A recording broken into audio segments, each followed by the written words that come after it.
Hey beautiful people, what is up and welcome back to my channel. I'm Jamila and I love all things beauty. I love all things makeup, I love all things skincare, and I especially love sharing my tips and tricks for how to find high-end and luxury beauty products at bargain prices. If that sounds like something you're interested in, I would absolutely love if you would consider subscribing and joining the fam. Okay, so I have a very exciting video for you guys. I've been saying I wanted to do this for a while. I'm finally sitting down to film it. I'm about to film my rankings of my Nomad Cosmetics eyeshadow palettes.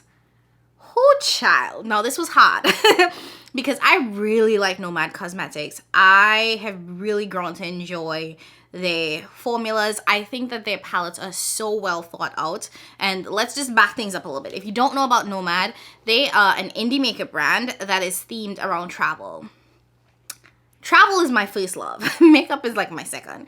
But travel is something that I am deeply passionate about. So to have a makeup brand that's based around travel and one that's really well thought out, it really does like make me very happy because they put a lot of thought into the places that they visit and what they turn into palettes. Like you can see the inspiration in the shade names and everything that goes into how the palettes are created. And for every single palette that they make, they actually give a portion of the proceeds back to a specific charity for the place that it's inspired by, which I really appreciate and love. You know, most mainstream brands don't do that. Most brands don't do it at all. So to see that they, you know, put a lot of thought into like visiting these places, getting the inspiration, and then making sure that some of the proceeds goes back to those entities really does make me very happy.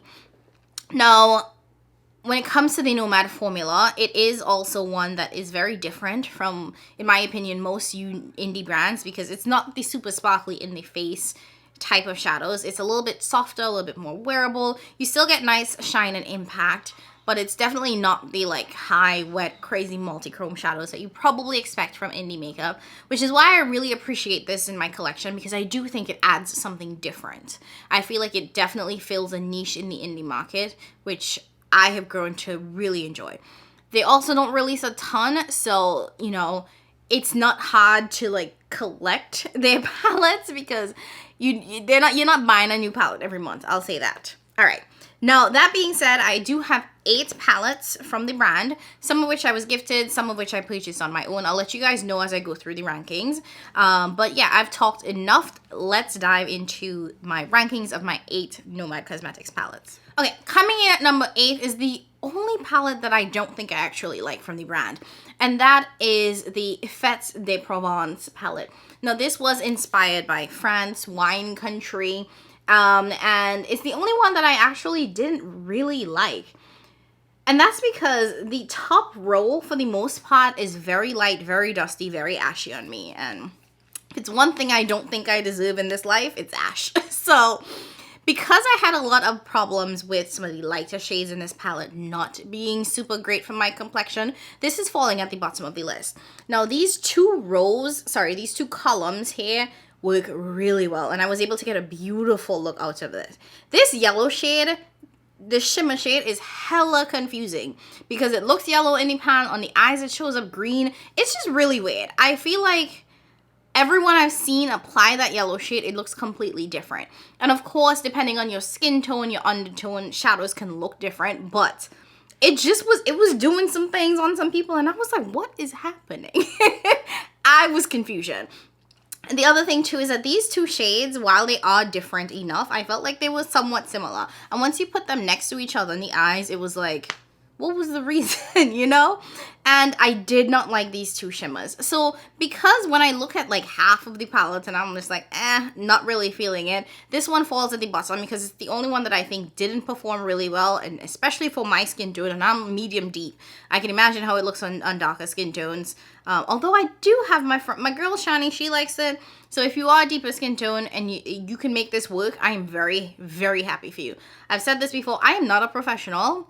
I am doing this on a hope and a prayer in Jesus. So shadows that don't work for me, it's honestly just my experience. If it works for you and you are able to find a technique that makes sense, please let a girl know because I am always willing to try something different. But this comes in at number 8 because it's just one that did not work for me and I had a lot of issues with. And y'all know I'm on that soft life journey, so anything I have to work twice as hard for, don't need to be here. No ma'am, no sir. Not today. Coming in at number 7 is one that I really like though. Now, that is the Paradise Islands palette. This is such a cute one. Everything from the packaging, and you guys will see, Nomad, they kill it with their packaging. So thought out. I'm an island girl, so you know anything that have water on it, anything that's inspired by islands, just makes me feel better. And this is one that I really like. I had no issues with it.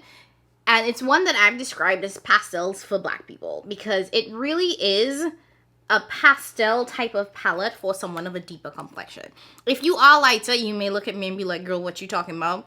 This ain't for you. This is for my deeper complected girls because these shades are light enough that they work as pastels, but they have pretty good pigment to them. With the exception of, I think this shade is the only one that I had a little bit of like issue showing up on me.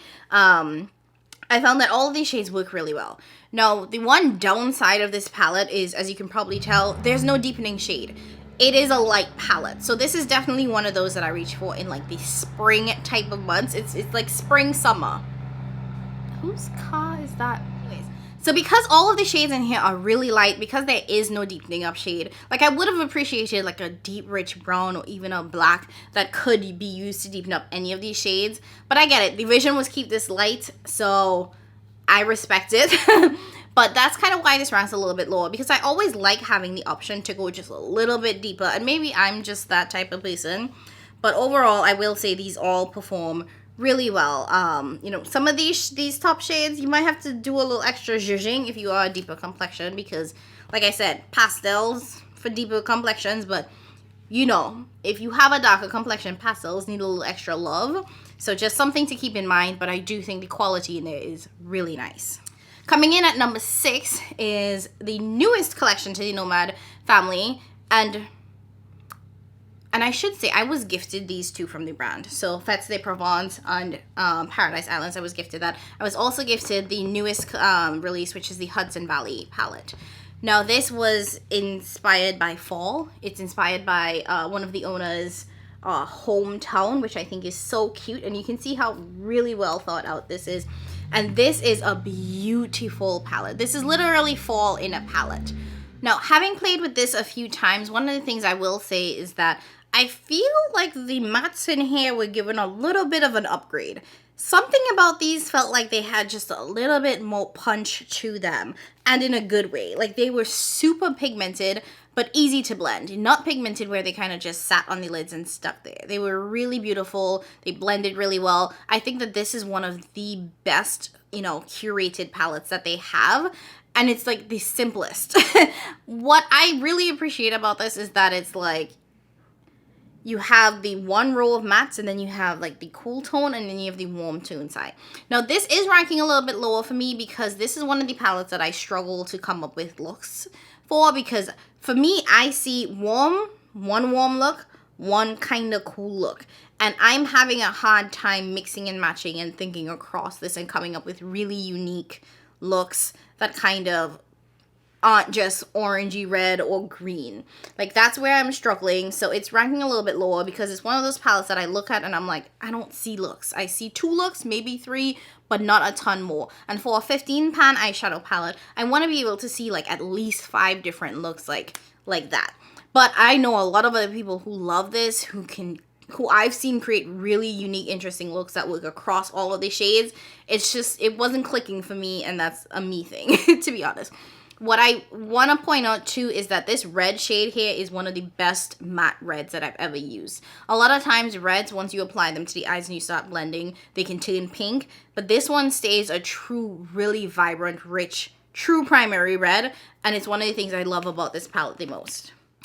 Coming up next, number 5 has to go to the Costa Rica palette. I can't pronounce it, so I'm not going to try, so I'm just going to call it the Costa Rica palette. Now, this is probably the most vibrant and most colorful palette from the brand, and it is the first palette that literally made me squeal like a baby pig when I got it. I was like blown away. I was also gifted this one from the brand, and this is beautiful. This is stunning. Now, one thing I will say about this palette is that it looks really nice and colorful, but it's a green palette with pops of color in there.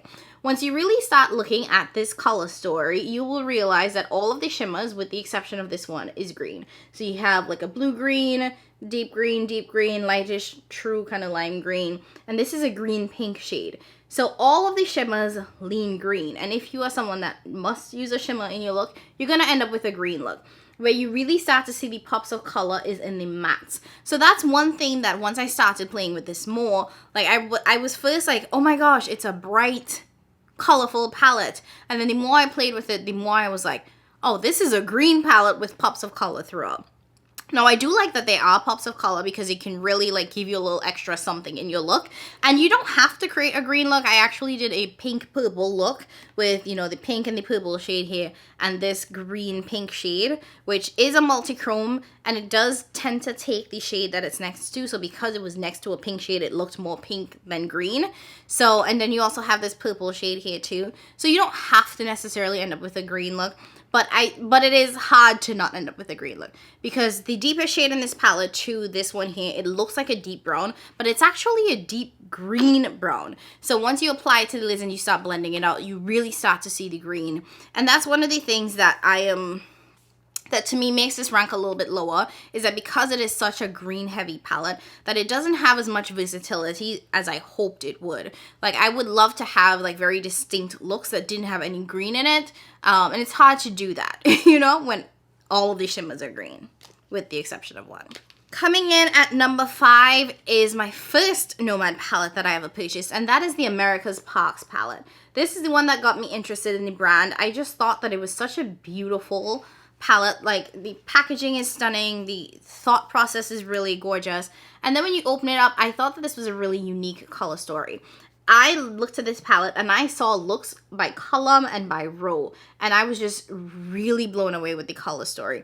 I love that you can go neutral. You can, you know, you can stay really neutral here in the kind of like brown coppery shades. You also have some neutrally shades here too as well.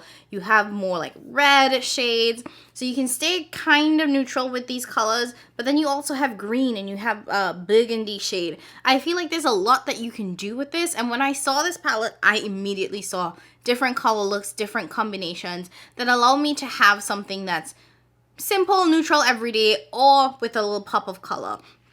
And these two kind of like coppery shades definitely stood out in my book as just like gorgeous, gorgeous shades. And this was honestly the palette that I tried that made me give the brand like a second, third, and fourth look. I was like, okay, Nomad, I see you. And this is definitely one that I think is great for like summer. It's also great for fall. It's a very versatile, in my opinion, year-round type of palette. Coming in at number 4 is one that I had been stalking for a while, and it took me a minute to get it, but I'm so glad that I did. And that is the Iceland Fire and Ice palette. This is so beautiful. If you didn't know, I love blue eyeshadow. I heard it the other day that apparently black people are not supposed to wear blue eyeshadow. I don't know who tell all of that lie, where that lie come from, but blue eyeshadow is my jam. And this is a beautiful palette. Now, it is very blue heavy, but I do think that the variations in the blue are different enough that you can create a lot of different looks. I also love that you have the kind of warm row, which signifies the ice. And then you also have these kind of like blue purple shades, as well as some green shades. So even though it looks like this is just a blue palette with a little bit of orangey red, I think that there's more you can do in here than you really thought at first glance. So like looking at this on the website, I was like, oh, it's a blue palette with a little bit of orange. But then getting it in person, I was like, oh, you have a green row. You can do a green look. You have different variations in the blue that are different enough, and you really see that in person, that it's not gonna look like the same. And then you also have purples, and then you have the red orangey shades here. So it's a very versatile palette. These are the colors that I love, you know, so it really calls to me so much, this palette. And I need to pull this out and use it some more, because just looking at it, I'm like, oh, that palette needs love. 2 palettes left. Coming in at number 2, I have to give it to the Haunted Europe palette. This was one of the best design palettes that the brand had. First of all, the packaging, as you can see, it changes from, you know, real pretty lady to this kind of like vampy, whatever it is. And I just think that that kind of hollow packaging was genius. And then when you open it up, this is, you know, every grunge lover's dream. It does remind me a little bit of the Martine 669 palette, but this is a gorgeous palette. I don't want to talk about it for too much because I know they've retired this palette. And, you know, when I was doing my rankings or pulling out my palettes, I realized that the formula in this is very different from the new formulas that are out here. If you look at this palette and you look at this green shade, you'll realize that it's kind of sunken in because this has a more squishy formula, which I honestly don't think I've seen since this palette. So I think that this formula is different from the new palettes that are coming out. This is a hypothesis. Don't quote me on this. I'm just saying I think. I think it's different, but it doesn't mean that this is bad. I'm not saying that this was the bad formula and that's the new one, because I honestly really liked this palette. It had great depth. All of these shades work for me, you know, and again, I can get a lot of different looks. Like you have the golds, you have the silver, you have the green, you have purple, you have red. You even have a little bit of blue purple here. So much going on, and it can be so beautiful and grungy. The only thing that, you know, I thought was a little bit duplicative was these two gold shades. Honestly, we didn't need both. We could have switched this out just for something else, but that's neither here or there. This is such a phenomenal palette. I hope that as many of you that wanted this was able to get it before they retired it, because it is a chef's kiss palette. And finally, coming in at number 1, drum roll please. Fireworks. It is the Whistler Snow Lodge palette. This, I literally had to put this palette down, hide it away to stop me from using it. That's what it was, because this had me reaching for more and going back and again. This multi-chrome in here is beautiful, stunning. Even this white multi-chrome in here is really nice as well. Everything about this palette was perfection. This blue shimmer was pigmented. It was so rich. The one thing that always threw me for a loop with this palette was this blue shade here, this matte. Anytime I put it on my eyes, it turned teal. Every single time. And I was always like, what is happening? So if you want it to show up like the true color, you actually have to pack it on the lid and don't do too much blending. So once you start to blend, the color starts to change, at least on my complexion. But that was a small thing, because at the end of the day, the looks that I came up with this was everything. This, in my opinion, is like the perfect winter palette. It is one that I kept going back for more and more and more. And like I said, I basically had to hide it away so I would stop using it. It's that good. If anyone was interested in trying the brand, this would be the first palette that I would recommend, especially if you like blue eyeshadow. I think it's such a great one to start with. And even though it is like, in my opinion, I see the blue first, there's definitely still a lot you can do with it, so it's not a monochromatic palette by any means. Whew, okay, and that's it. That was a lot. That was my rankings of my 8 Nomad Cosmetics palettes. And just, you know, for context, I did purchase the Haunted Europe, Whistler, Iceland, and America's Parks on my own. And these are the 4 that I was gifted by the brand. So I've bought half and received half from the brand. Love. Absolutely obsessed. I just think it's such a good brand. One that you and I will be keeping my eyes up, because I think they're such a unique addition to the makeup market, which we all know is very saturated. So there's that. Anyways, I hope you guys enjoyed seeing my rankings. This was a lot of fun. You know, I like doing rankings, as stressful as they are. I really enjoy doing them. I really enjoy kind of going back and reflecting on the palettes that I have. I should have said this disclaimer up front, but I'm going to say it here now at the end. My opinion could change tomorrow. It could change this afternoon after I don't eat. So please take this with a grain of salt. If the palette that you liked was at the bottom or at the top, we're not here to fight or argue about that. Please, let's not do that. This ain't the place. And it ain't the time. Not here. Anyways, I love you guys so very much. I hope you enjoyed the video. If you did, don't forget to like, subscribe if you haven't done so. Leave a comment down below letting me know what your favorite Nomad palette is. If you haven't shopped from the brand, let me know which one you're interested in picking up. Which one caught your eye, which one you've been, you know, eyeing for some time. And that's it from me. As always, I love you guys. Thank you so very much for watching, and I'll catch you in my next one. Bye!